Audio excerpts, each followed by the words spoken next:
Well, hello. Today on the Outdoor Source, we're going to talk about arrows, and I'm not going to say that I am a arrow master. I leave that to my bow builder. These arrows came in, and my bow did not. I've been waiting for my bow forever. These are Black Eagle X Impacts with AEE fletching and a lighted nock and an outsert. Now that being said, my draw length is 30 inches, and these are the 5mm diameter. I'm shooting 70 pounds, 300 spine, and these still weigh 431 grains total with field point, lighted nock, and everything. So they're really light. I'm not a fan. I used to shoot 550 grain arrows, 520, around there. I just kind of go with what my bow likes the most and not try to force it. And this is what my bow liked the most. And hopefully I'll be able to do a review on that bow here pretty quick. One thing to know with arrows, since the guy that makes my bows, makes my arrows, he super tunes everything. He bare shaft tunes out to 60 yards.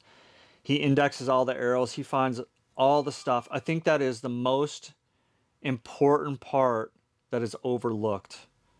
So many people just cut arrows, get a bullet hole, and they're done. He bare shaft tunes that stuff out, and he makes the arrows fly like they're supposed to. It's incredible what happens when your bow and your arrows are tuned correctly. And I think that is what a lot of compound bow shooter setups are lacking these days. And it's really taught me, like, my broadheads fly exactly like my field points because of how the arrows are set up.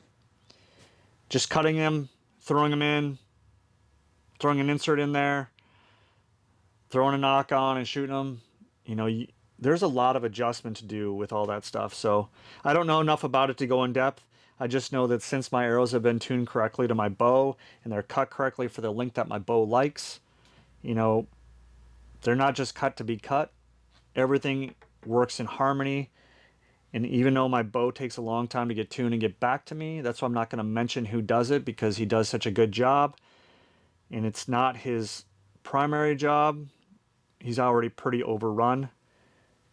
But I had my Phase 4 for 2.5 years, and never once did my broadheads not fly like my field points. And I've never had a bow that's done that. So I think that speaks for itself. The arrows can only perform as well as they're tuned to your bow. But I really enjoy these arrows. I enjoy the setup. I wish I knew how to do it all myself, but all the machines and the little jigs and stuff, those are expensive, and I'm just going to let a professional do it so I don't have to spend my time. I appreciate you watching. Oh, the last thing is these arrows, once they were cut, made for my bow, everything was done, fletching, lighted nocks, and everything. They cost about $350 per dozen, which is not cheap at all. But since you don't buy cheap ammo to shoot out of your rifle at an elk when you go to $10,000 elk hunt, why would you do the same with your bow? Because your arrows need to fly the best that they can be. And we've all shot some cheap arrows before that didn't work well. So let me know what you think in the comments. And yeah, thanks for watching.